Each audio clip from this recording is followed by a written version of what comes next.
So this is a report on BC's child poverty rate we do annually, and it shows 1 in 5 children are poor, or 19.1% were poor in 2017, which is the most recent data we have.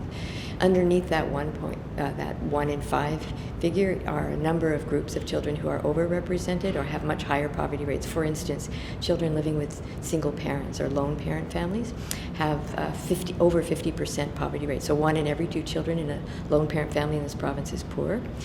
And then Indigenous children, racialized and new immigrant children, children with disabilities, all are overrepresented in these statistics. So there's some very clear reasons why people are poor. One of them is they make low wages or they can't find sustainable work. They have precarious work. And women are more represented in that as well, and again in the single parent families.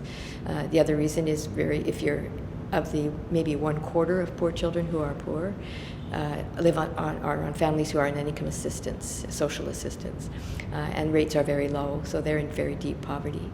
BC government is making some investments in childcare, which should allow more parents to work comfortably and have their children in good care.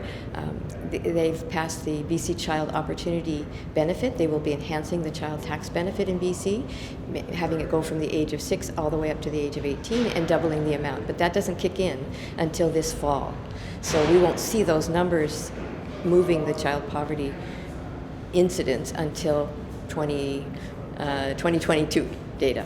The reality of children living in poverty is that they're marginalized from the kind of healthy activities that other children are able to participate in. That could be taking dance or music classes outside of school, that kind of thing. They really rely on a financed public school system to get those same opportunities, and even that's been under threat. So children they are excluded. Their health is affected by poor nutrition sometimes. Bad food or junk food is cheaper than healthy food.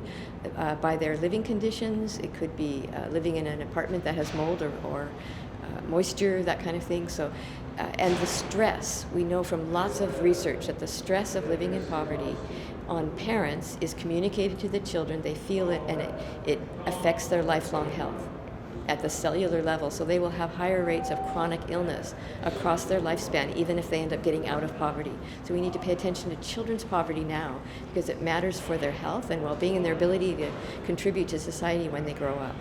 It's unfair.